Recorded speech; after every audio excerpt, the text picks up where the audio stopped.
E o Fernando vai fazer o preparo de hoje. Boa noite. Nossa leitura do preparo é do livrinho Vida Feliz, psicografado por Divaldo Franco e ditado pelo Espírito Joana de Ângeles. A leitura 26. Acalma os anseios de mudanças constantes. Deus te colocou no melhor lugar para o teu progresso moral e espiritual. O lar que tens, o trabalho em que te encontras, a cidade onde resides, são oportunidades de treinamento para a tua evolução. Pedra que rola não cria limo, afirma o brocado popular. Quem sempre está de mudança não amadurece nem realiza bem coisa alguma. Cumpre a tarefa onde estejas e no momento próprio, após a curada meditação, toma o teu rumo definitivo. Eu achei nessa leitura, assim, fazendo uma leitura rápida e talvez um pouco não muito atenciosa, parece um paradoxo que a espiritualidade tenta nos passar aqui, de que a gente se acostume e se conforme com aquilo que tem, quando na verdade muito do que é pregado às vezes é justamente ao contrário, que você saia da sua zona de conforto e que tenha a iniciativa de buscar aquilo que é melhor para você. Mas aí, lendo novamente, eu acredito pelo menos que o que é pedido aqui é pelo menos o equilíbrio. Que a gente tenha a vontade de mudar, que a gente tenha a vontade sempre de buscar o melhor. Mas que isso não se torne uma psicose constante para a gente, que tudo que a gente tem, onde a gente está, com quem a gente está, nada preenche o eterno vazio que acaba a gente inventando que existe. Dessa forma, o que ele pede aqui é que a gente tenha perseverança e que a gente se entregue e se integre naquilo, assim, 100% naquilo que é entregue pelo Pai a cada um de nós, em termos de trabalho, residência, família, dessa nossa vivência, e que a gente possa tirar todo o proveito possível. Ok? Boa noite a todos.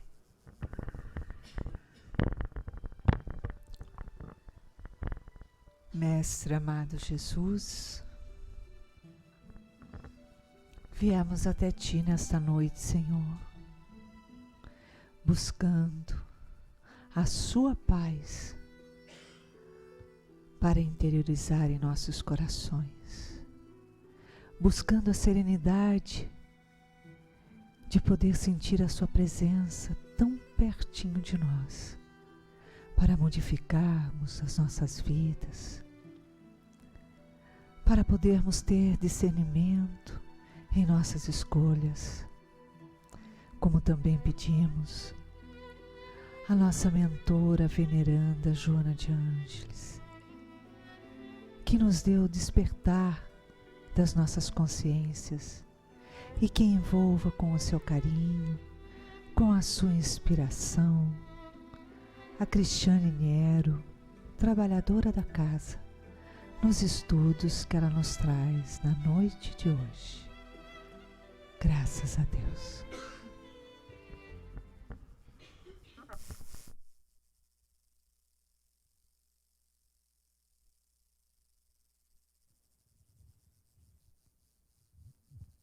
Boa noite. Oi. Foi? Boa noite a todos. Ah, que bom. Centro de gente viva, né?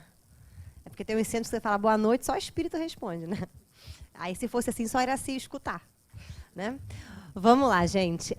Hoje o nosso tema é uma parábola de Jesus, que é convidar os pobres e os estrupiados. Mas antes de eu fazer a palestra, eu vou contar uma coisa muito curiosa que aconteceu hoje de manhã. Assim que eu percebi... Pera, gente. Era esse o momento, porque esta criatura que tirou foto de mim, eu com um tema desse do pobre estrupiado, ele me manda uma mensagem assim: Cris, lembre-se que eu preciso de fotos para divulgar a palestra do Seja. Por favor, venha produzida para a palestra. Você imagina como é que eu não venho nas outras, né? Eu venho estrupiada. Então, calhou, né, gente? Vamos embora. Então, o que a gente vai falar hoje? Vamos lá. Como é que funciona essa parábola que a gente vai colocar aqui, só Duda, né, mesmo, né? Dos pobres estrupiados. Primeiro a gente vai entender por que Jesus falava por parábolas, entendeu? E aí eu vou contar uma experiência minha própria que vocês vão compreender. Uma vez, eu estava aqui no Seja, numa ansiedade, eu era a ansiedade do universo em pessoa. Aí esta criatura, percebendo que eu estava quase comendo o reboco da parede, né, olhou para mim e falou assim, Cristiane, sala de Joana agora. Eu fui naquela situação, vou perder a vida, vou perder a vida, vou perder a vida, né? Entrei na sala de Joana e ela começou a falar comigo, não sei o que, nananã. Daqui a pouco a bichinha incorpora a Sheila, né, que é uma mentora da casa, e a Sheila vem falando uma mensagem para mim. E ela vem falando, filha querida, e patatá, patatá, patatá, patatá. Aí falou uma coisa linda. O rio que sobe, o rio que desce, o rio que se encontra, que deságua, que não sei o quê. Eu assim... Não perguntei do rio, não estou molhada, não fui pescar, não sou pescadora, não tem esse negócio. E eu não entendendo nada. Quando ela voltou, né, na CNTP, ela voltou meio assim... E aí, Cristiane, como é que foi? Eu falei, como é que foi? Nada, manda chamar de volta. Manda chamar de volta, porque falar por parábola para gente que está desencarnada é fácil. Né? E aí fica eu aqui, né, sassaricando no siri, para poder entender o que ela falou com o negócio da água que desce, com o negócio da água que sobe, que eu não estou entendendo nada. Jesus fazia a mesma coisa. Por quê? Porque quando você fala, e foi verdade, né, Iracê? Ah lá, que aconteceu mesmo, né? Eu devo ser a única pessoa que mandou Sheila voltar. Que ela nunca mais veio. Mas vamos lá. Voltando para cá, Jesus fazia isso. Jesus falava por parábolas. E por que Jesus falava por parábolas? Porque o que Jesus queria expressar, quando Sheila veio dando essa mensagem para mim, ela não queria falar da água que sobe e da água que desce. Ela estava falando de emoções que estavam dentro do meu ser. Ela estava falando de uma situação psíquica da qual eu estava passando. E uma situação psíquica é completamente abstrata. Como eu vou explicar uma situação psíquica para uma pessoa, literalmente? Eu não vou. Aí eu uso analogias, eu uso símbolos, para que a pessoa possa entender nas entrelinhas o que está sendo falado. Foi, gente? Isso é parábola, né? Um símbolo espiritual que está linkando com um símbolo material para falar de um símbolo espiritual. E o que é dos espíritos é o que está na sua psique, é o que está no tal do seu inconsciente, na sua consciência, no mundo espiritual, que você não vê, que você não ouve, que você não sente, menos ela. Né? Você que é na CNTP, normal, condição normal de temperatura e pressão, você não sabe o que está acontecendo do outro lado, né? Menos ela. Mas fora isso, você tem que entender. Então, os mentores, André Luiz, quando ele vem explicando as situações do plano espiritual, ele vem falando para a gente de coisas que nós possamos entender, para que nós possamos captar nas entrelinhas o que aquilo está dizendo. E Jesus, para poder explicar a sua mensagem, fez a mesma coisa. Falou por parábolas. E nós estamos aqui nos deparando com uma parábola de Jesus. Então, ele vai falar para a gente, e a gente não pode entender na literalidade, porque senão você vai achar que você não pode mais fazer festa de aniversário com seu tio, com seus parentes. Você tem que sair na rua e convidar quem? Eu, a palestrante mulambenta, que sou estrupiada, e os outros pobres estrupiados que você encontrar no meio da rua, né? O que não é isso. Então, ele está falando para a gente de coisas pobres, estrupiadas, que estão dentro de nós e que são esses pobres que nós temos que chamar ao convite do reino de Deus, que se encontra onde? Dentro de nós. Então, vamos entender. Parece difícil, mas não é. Vamos lá, eu vou ler para vocês primeiro a parábola de Jesus. Né? Está em Lucas, quer dizer, não está mais porque eu desmarquei. Né? Cadê o Lucas? Não, está aqui. Está em Lucas, no versículo 14, do 12 ao 15. E ele diz assim, ouvindo isso... Isso o quê? Né? Deixa eu ler primeiro o que ele falou. Né? Vamos lá. Ao hospedeiro, né, porém, disse, quando derdes um jantar ou um banquete, não convideis os teus amigos, os teus irmãos, nem os teus parentes, nem os seus vizinhos ricos, para que não convidem eles por seu turno e assim te paguem. Quando derdes algum banquete, convida os pobres, os aleijados, os coxos e os cegos. Feliz de ti, porque esses não têm como te retribuir, mas terás a tua retribuição na ressurreição do justo. Lindo, né, gente?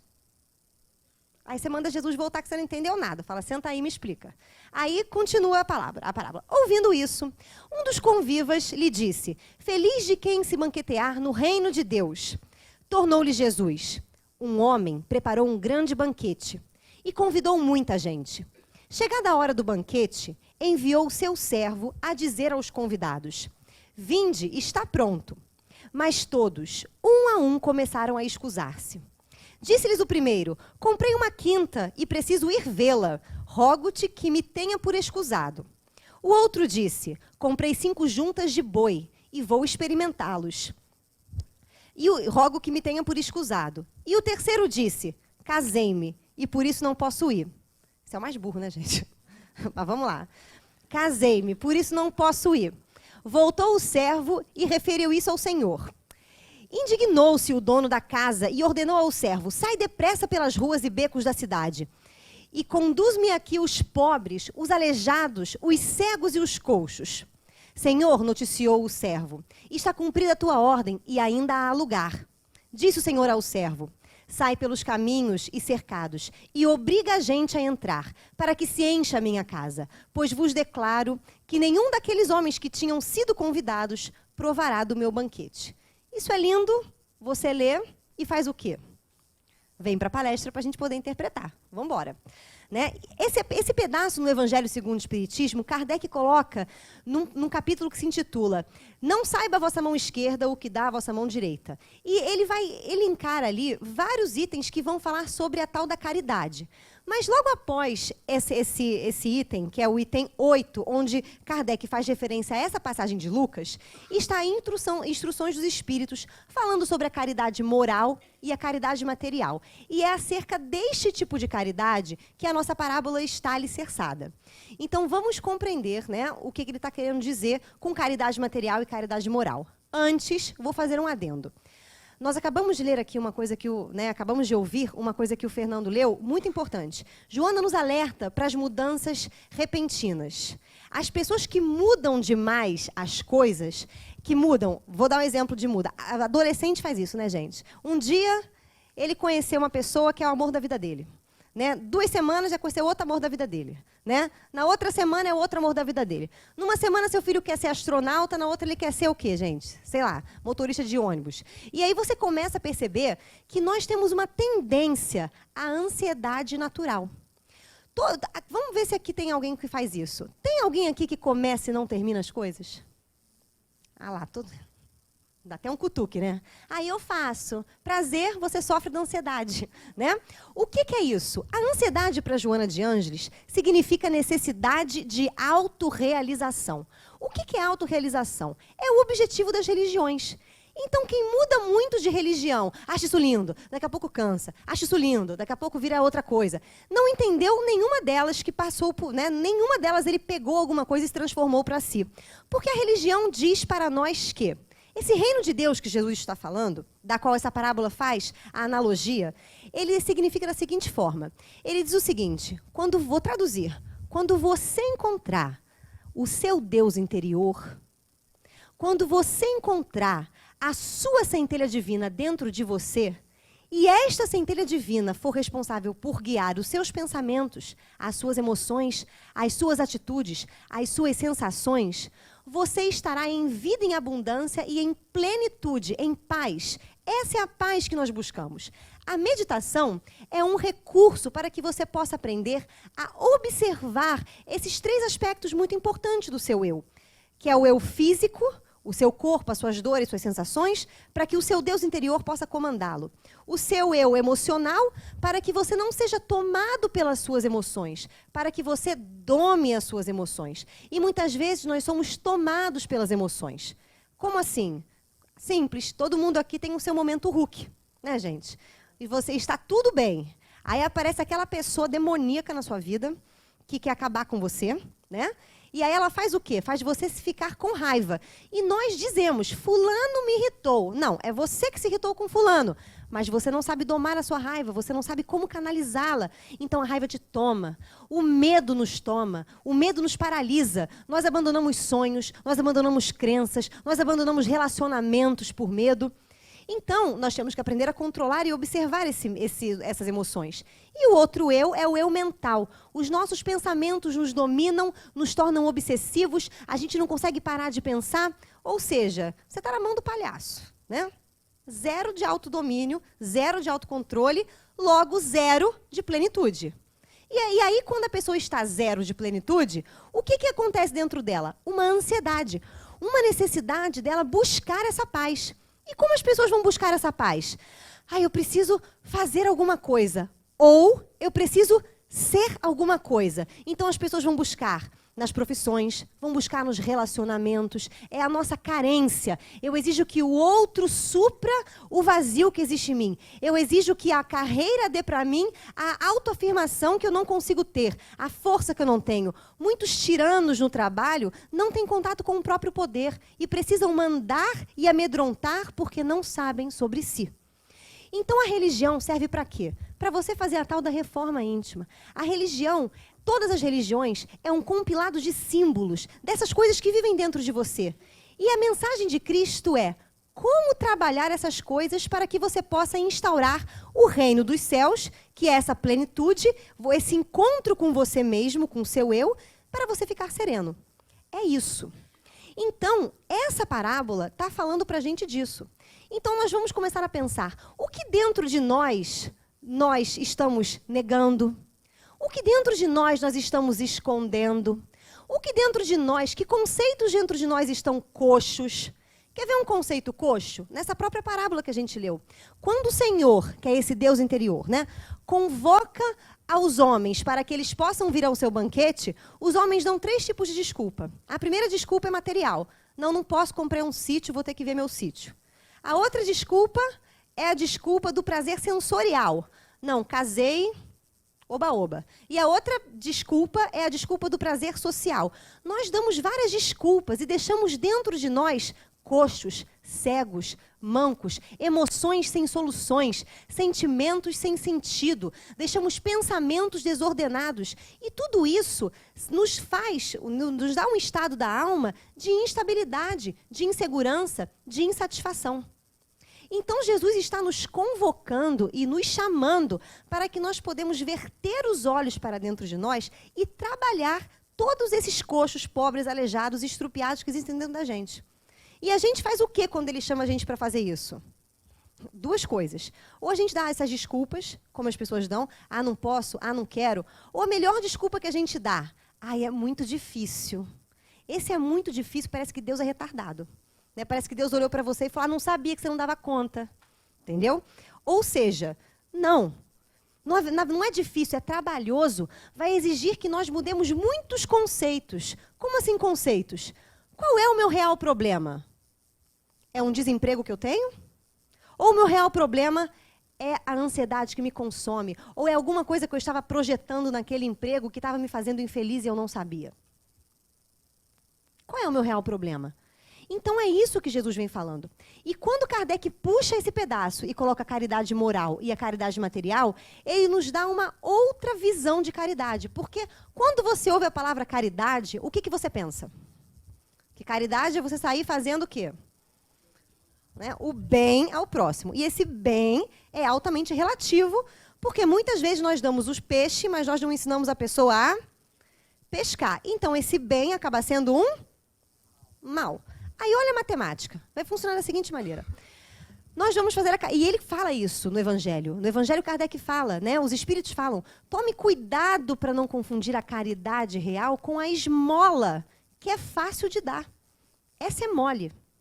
Difícil é você fazer a caridade moral. O que é caridade moral? A palavra moral significa regra de conduta.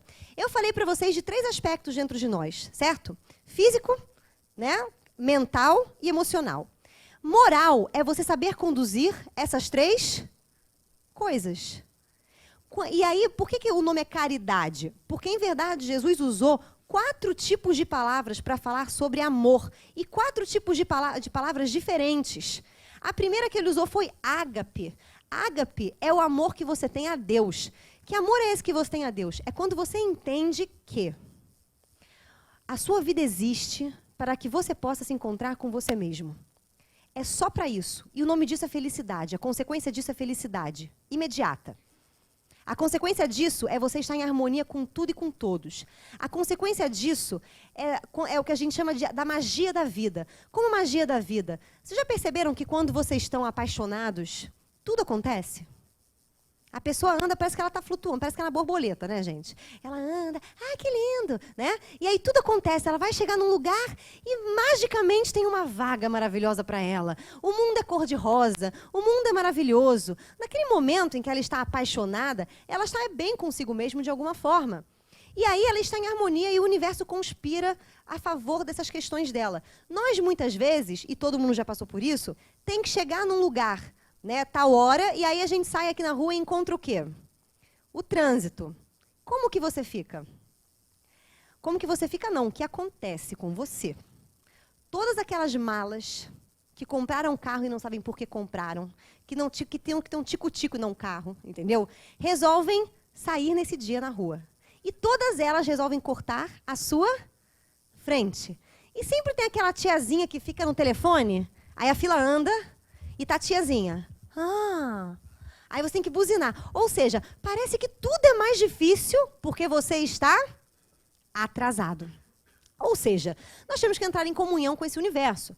E quando nós entendemos que é essa busca interior que gera essa comunhão, nós começamos a perceber que o ágape que Jesus falou é: entenda que tudo está certo, na hora certa, da maneira exata, nas circunstâncias ideais e que tudo tem um propósito na sua vida. Tudo que te acontece não acontece simplesmente porque você jogou no bingo do nosso lar, entendeu? Estava lá no nosso lar esperando para encarnar, entendeu? Aí foi lá, sentou no bingo, aí o mentor te deu aquela camisa, encarnação eu vou, né? Aquele boné cor-de-rosa, encarnação já fui, já voltei, né? Te deu a bandeirinha, aí botou você sentado lá. Né? Aí vem o mentor aqui, roda o bingo, encarnantes, né? Aí você, felicidade pura, né? Aí você pega, aí você ganha um númerozinho, né? Aí tira o seu númerozinho, 35, aí você, sou eu. Ele, muito bem, vai encarnar no Azerbaijão. Você, né? Aí roda a roleta, né? Sua mãe vai ser Tina Turner. Tina Turner. Ou seja, não funciona assim. O acaso não existe. Joana diz que o acaso é a presença discreta de Deus, programado para dar certa, na hora exata e nas circunstâncias ideais. Pronto, só porque depois eu saio com a cara assim. Ele falou que eu faço muitas caretas.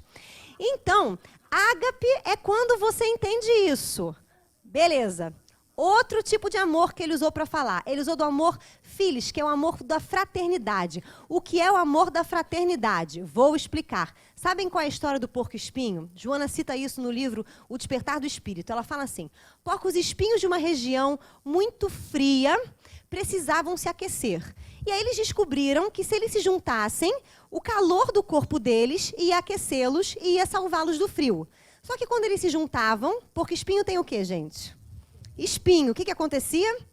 O espinho do um cutucava o outro. Então, eles se afastavam e morriam. Então, esse amor que Jesus fala é o amor de você aprender a se relacionar. É a convivência. Se relacionar com aquele estrupício do seu marido, com aquele filho que você tem que parece que veio do umbral, né? Com aquela mulher louca, ensandecida, que você tem certeza que ela é seu karma, né? Ou se relacionar com aquele seu amigo maravilhoso, com aquele pai que você ama, com aquela mãe que você adora. Mas é você aprender a se relacionar sem ferir-se, sem agredir-se, se agredir e sem agredir o outro. Esse foi o feelings. O outro amor que Jesus usa para falar é o amor eros. É o amor que vai gerar atração física dos corpos, atração sexual no sentido de gerar vida entre homem e mulher. Essa não preciso explicar.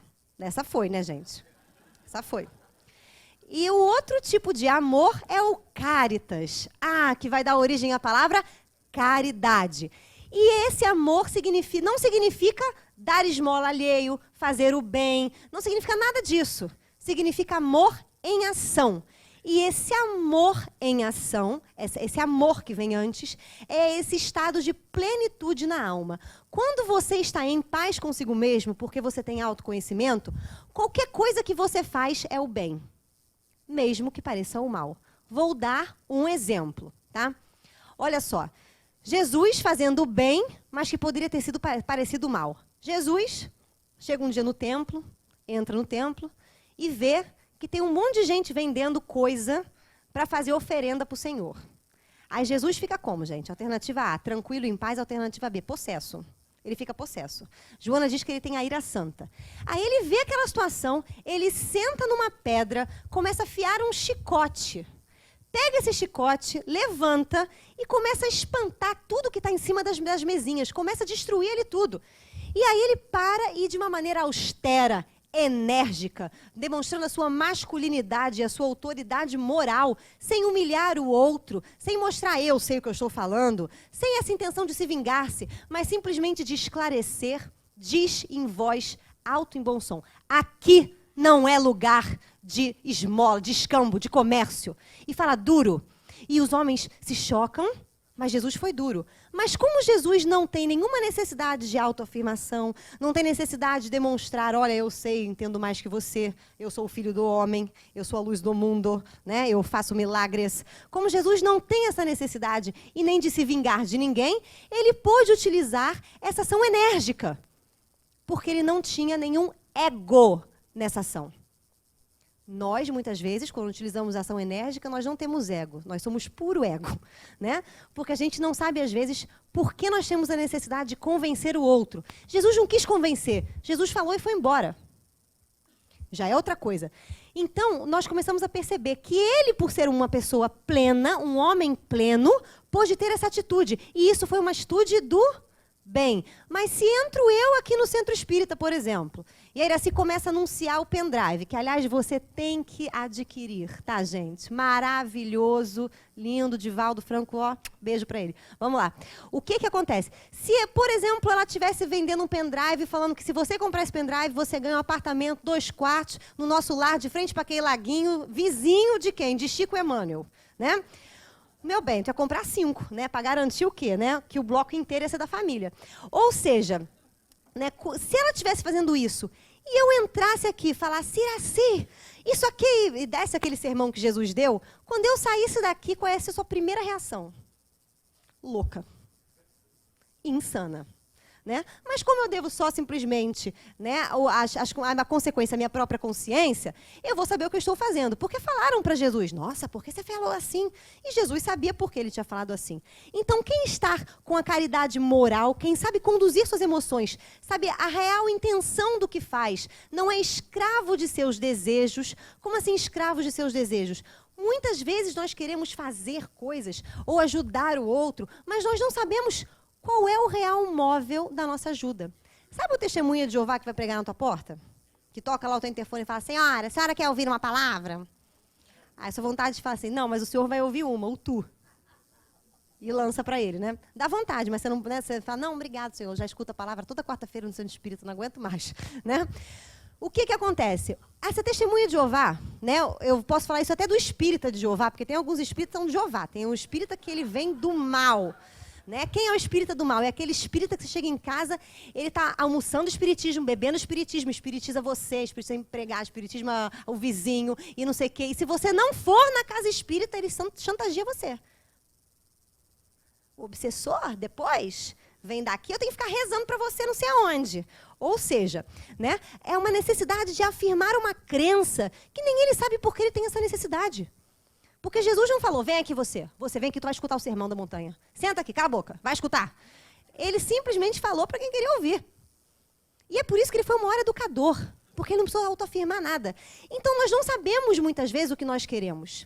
Então, nós não temos a caridade moral no ato. Porque quem tem autoconhecimento pode fazer e sempre faz o bem. Agora, quem não tem autoconhecimento, que é a caridade moral, pode fazer um bem e fazer um mal. E mesmo se estiver fazendo um bem, olha como é que a matemática fica. Eu estou esbagaçada aqui dentro, certo? Estou toda estrupiada. Mas eu faço uma boa ação, gente, é matemática. E essa matemática é a única que eu sei, porque eu sou da área de humanas, não de exóticas. Então, essa conta eu sei fazer, né?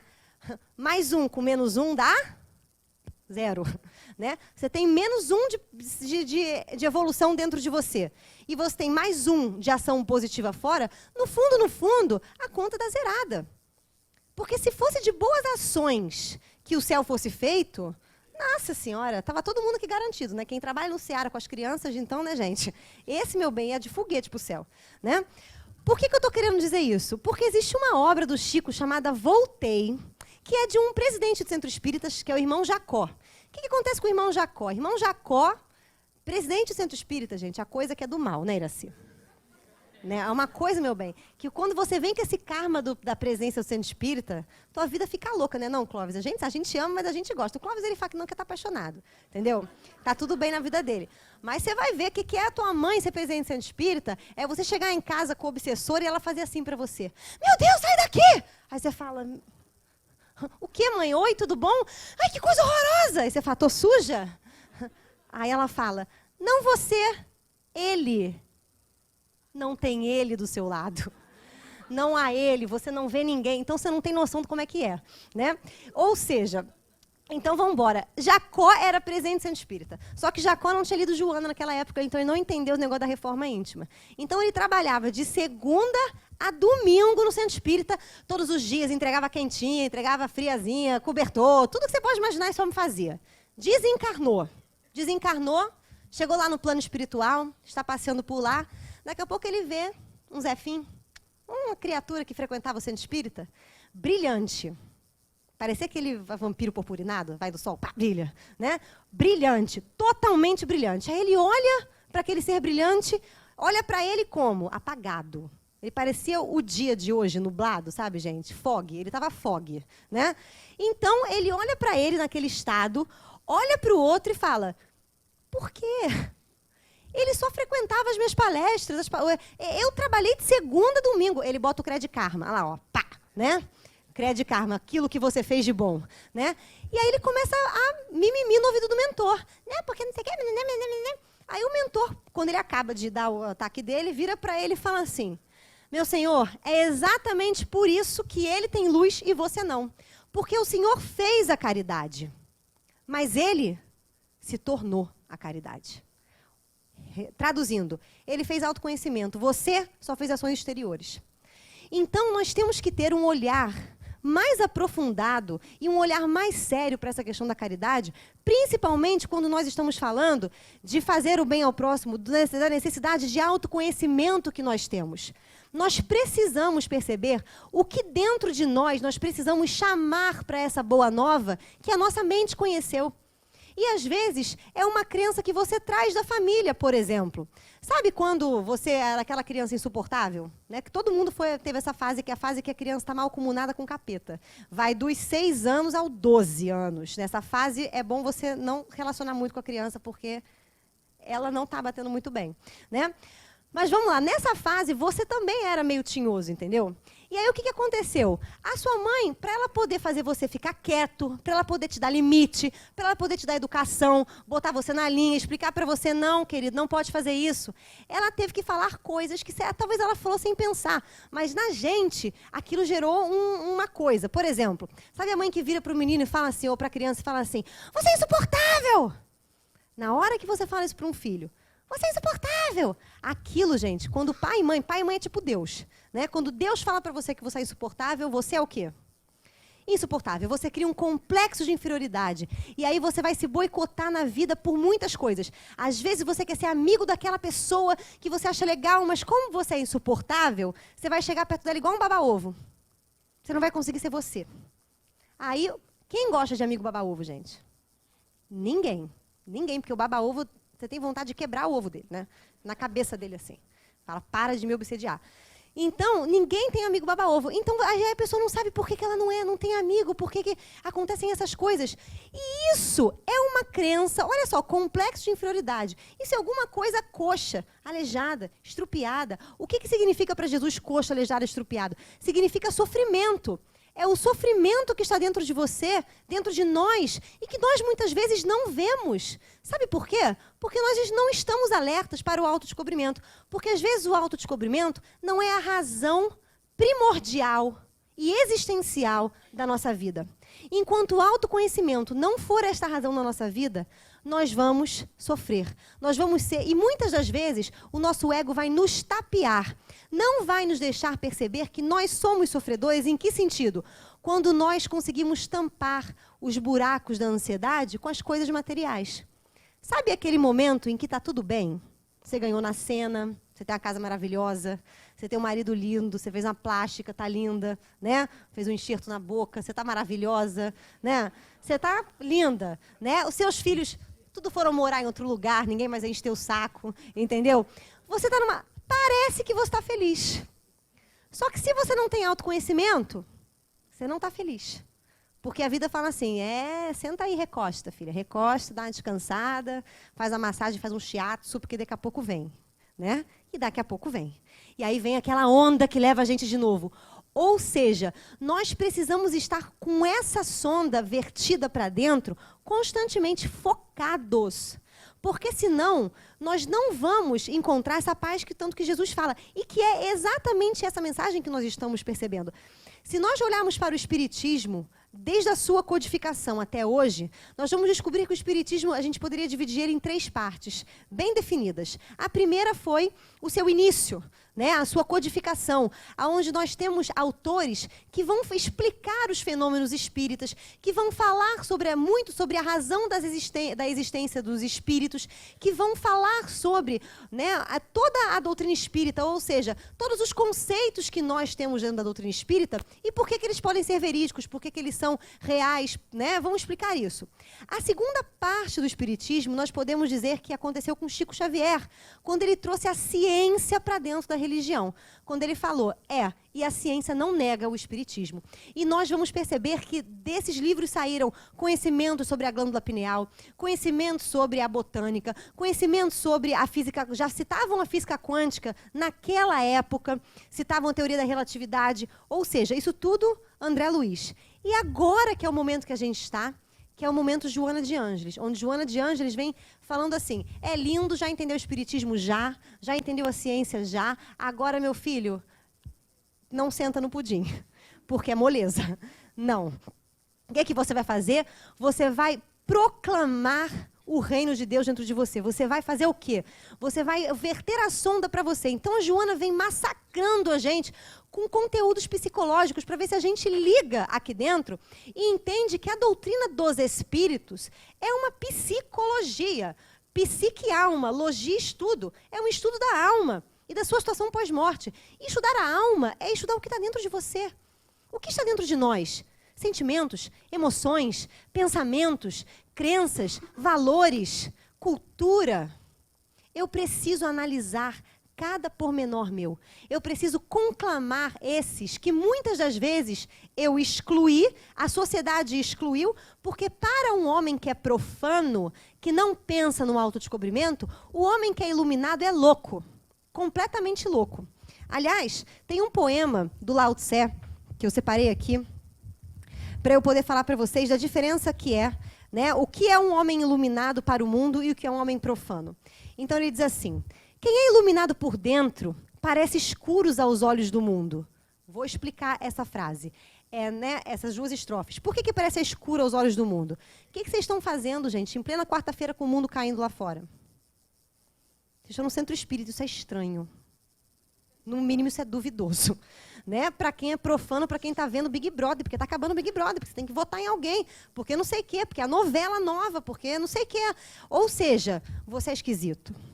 Quem progride interiormente parece retrógrado. Como assim retrógrado? Quem progride interiormente não tem aquelas crenças, sexo livre, não sei o quê, não fica debatendo machismo, feminismo.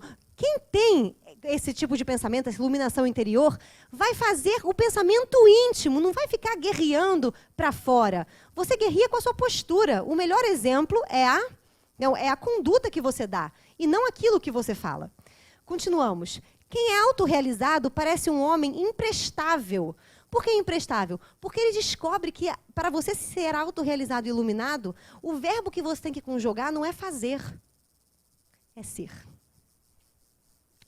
Quem segue a luz interna parece uma negação para o mundo. Quem se conserva puro parece bobo e simplório. Porque quem se conserva puro aprendeu que a melhor defesa é não se ofender. E para você não se ofender, você tem que saber muito bem quem você é. Porque o espinho do outro vai te cutucar. Todo mundo tem uma pessoa do mal que cutuca você, né, gente? Normalmente é sogra, né? Normalmente é, sei lá, é uma amiga invejosa sua que fica pim, pim. E você fica, por que falou isso de mim? Se você não sabe o que você é, mas quem sabe não liga. Quem é paciente e tolerante parece um sujeito sem caráter. O que é ser tolerante? Ser tolerante não é aceitar tudo, não. Tá? Ser tolerante é, eu dou o direito do outro de ser e viver tal como ele compreende a vida. Por quê? Mesmo que eu não concorde, porque é o melhor que ele pode fazer. Tenha certeza. E eu preciso dar o direito a ele de fazer o melhor que ele pode fazer.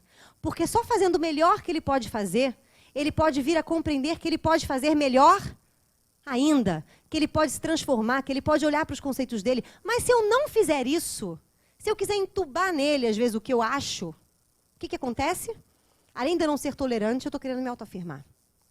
E ele fala, paciente. Paciente não é você tomar um Lexotan e ficar, né, hidrando. Não.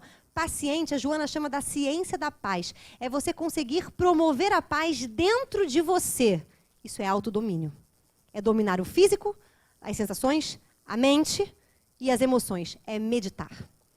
Quem vive de acordo com o seu eu espiritual passa por um homem enigmático. Porque as pessoas não entendem, porque o mundo cai e você não.